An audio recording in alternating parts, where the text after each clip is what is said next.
Hi guys, ABPL here, back for another tutorial.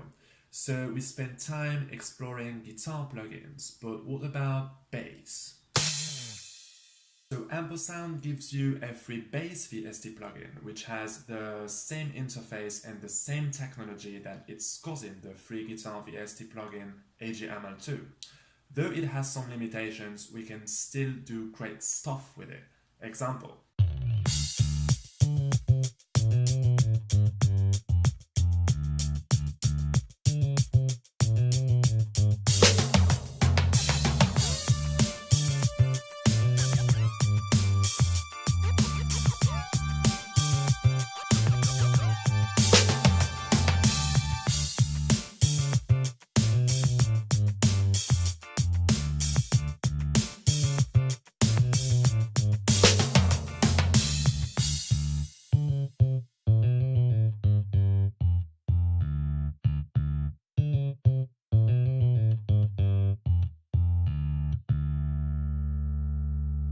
Really funky. So in this video I'm going to show you how to mix the sound you just heard. It's pretty simple in general, but it takes a lot of time. So I plan on doing 3 videos, 2 dedicated to mixing the bass and 1 dedicated to mixing the master track. So if you subscribe, I'll keep you updated. But anyway, in this video we're going to deep dive into a crucial part of mixing bass, which is called multiband compression.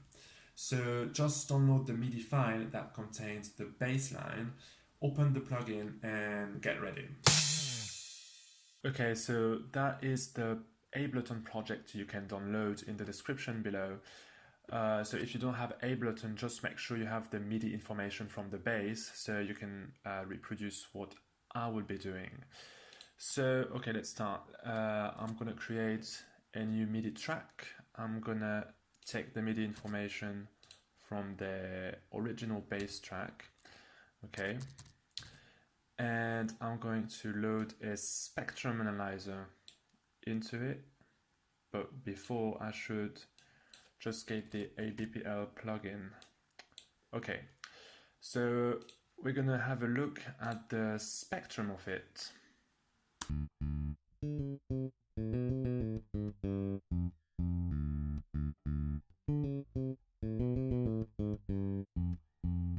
Okay, so the spectrum analyzer enables us to see how the frequencies of ABPL behave.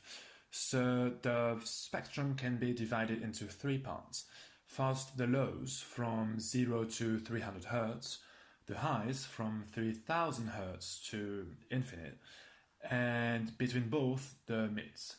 So what we can see if we take a closer look is that from 60 Hz to 300 Hz, ABPL has a huge presence, okay? So it's a bass, it's normal that it has a huge presence in the lows, but for the purpose of this song, we'll need to tighten or to compress really hard this range of frequencies. Okay, because if we don't, we'll get something kind of muddy. We'll get something kind of muddy in the background. So that is important. Then, because it's a funk song, we want the bass to like lead the way, like literally.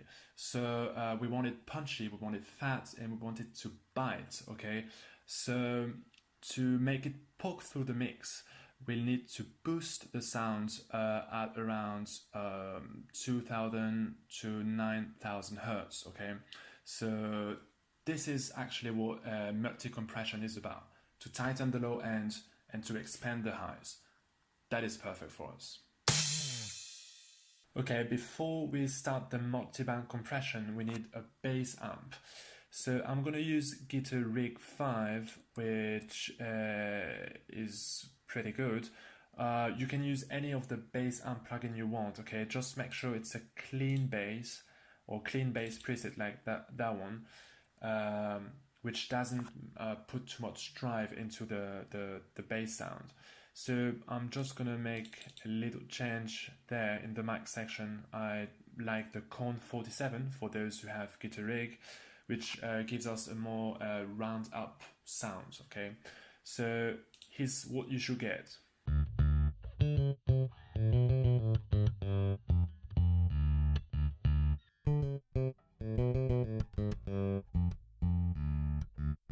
Okay, so let's do it.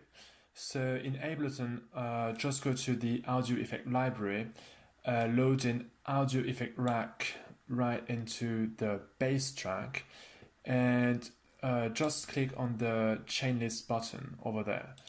Then create a chain, then duplicate it. We're going to have 4 chains, so you can duplicate it 3 times.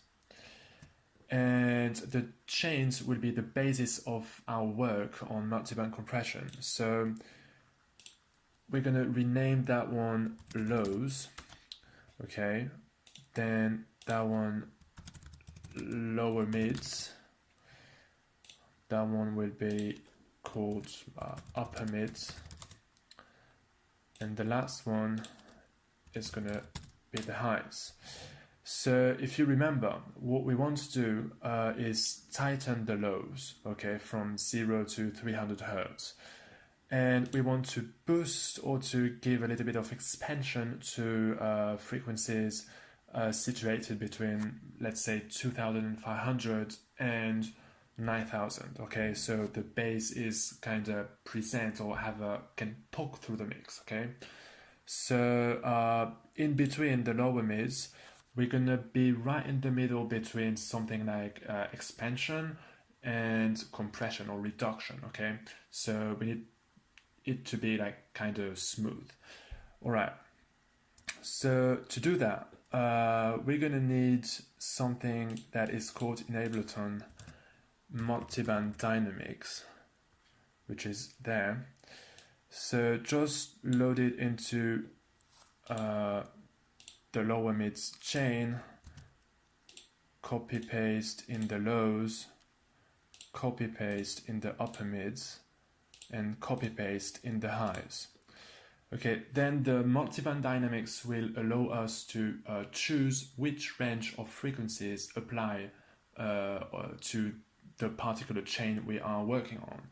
Okay, so if you go to the lows, what we want is to have everything between 0 or 30 Hertz and what did we say, 300 Hertz, okay?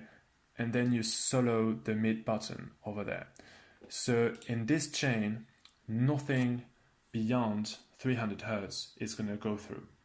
So that way we're going to be able to compress the lows the way we want, okay? And the compression settings won't be applied to any other range of frequencies.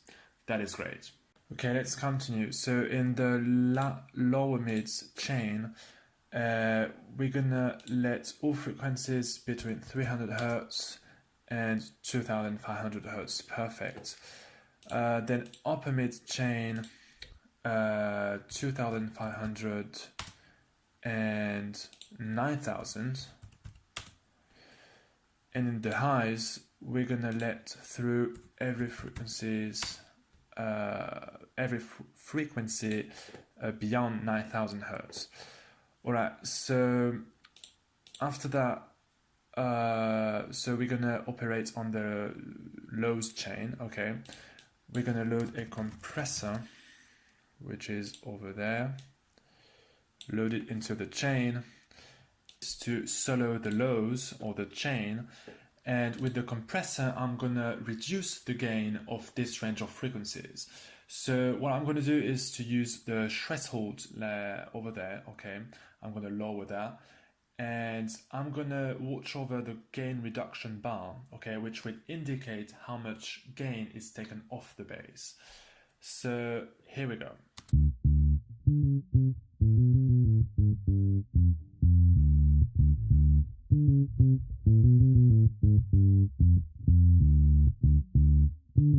Okay, so around minus 18 dB, it sounds kind of sweet. So that's what I want. Then I'm going to work on the output button, so there is no difference or few difference in volume between before and after the compression. So here we go.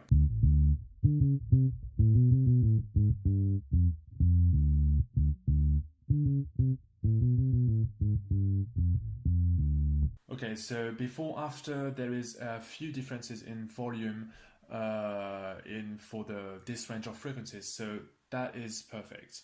Okay, so let's work on the little knobs over there: ratio, attack, and release. So usually you apply a heavy level of compression to a bass guitarist, okay, so with a high ratio. That is because with the bass guitar it's difficult to be steady, okay. When you play one note and you switch to another string or to another note, you often do not apply the same intensity from a note to another. So that is what compression will be about, like take it all and bring them to the same intensity, same level. But it's a bass guitar VST, okay? So every note is sampled, every note will be played with the same intensity unless you apply different velocities. So we do not need to apply a high ratio there, a high level of compression. It's already steady, so we don't need that. But it's the low end, so we want it to sit tight in the mix, okay? So we're gonna increase the ratio, but not that much. Like at 3, 15, 23, no, 15, there, it will be like more than okay.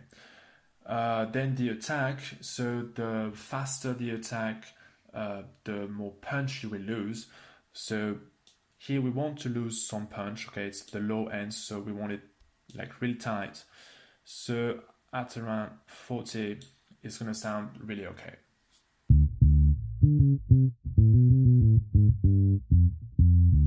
Okay, so same thing for the lower mid. So we're gonna load a compressor.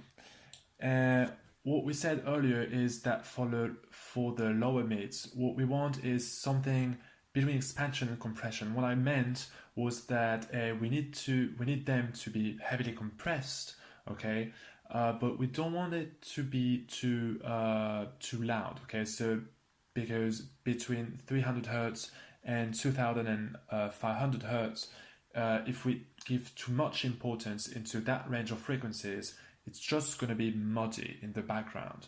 So we need it compressed but smooth, okay? So here's what we're going to do. We're going to decrease the threshold like a lot until minus 25 dB, okay? And the output until 12 dB. So it's going to be compressed, okay? But it's not going to be loud in volume, okay? So here's how it sounds. If I solo the track and press space.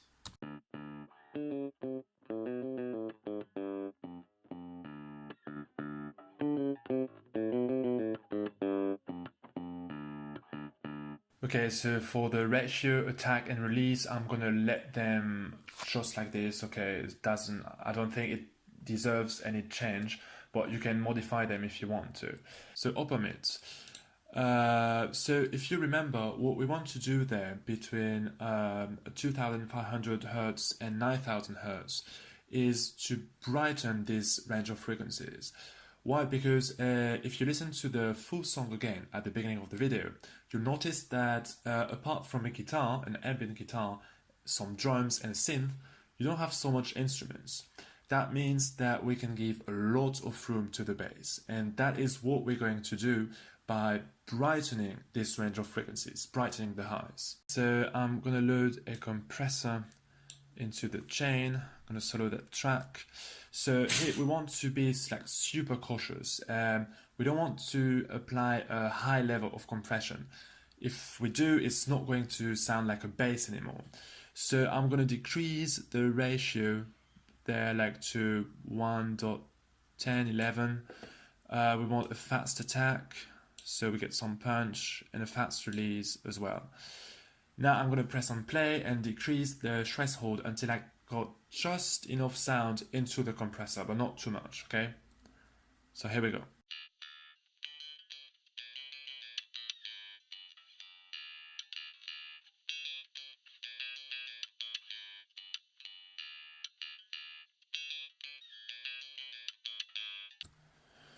Okay, so you can see that we do not have a lot of gain reduction when I lower the threshold, but that is just perfect for now. Okay, so I'm going to decrease the output level a little bit to -5, 6. Okay, so it's not going to be too loud. So now we can switch to maybe the most important part of this tutorial, which will be to apply a saturation to the upper mids, so we get something really bright. So if you got Ableton, you may have a warm-up highs, which is in the saturator effect section. So warm-up highs is just perfect for us because it's going to apply a little bit of gain, of overdrive to the chain, and that will be just perfect. So just make sure the saturator or the overdrive is applied before the compressor. Okay, so the saturation is compressed. So so here's how it sounds.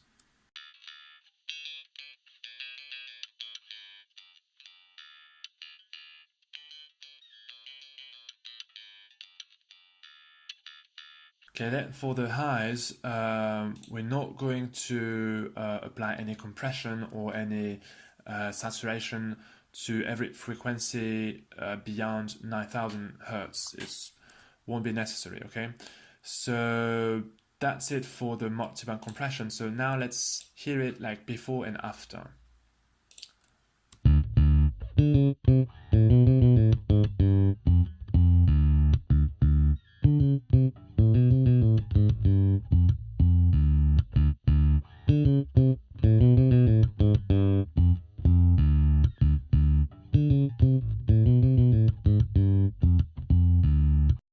That will be all for today.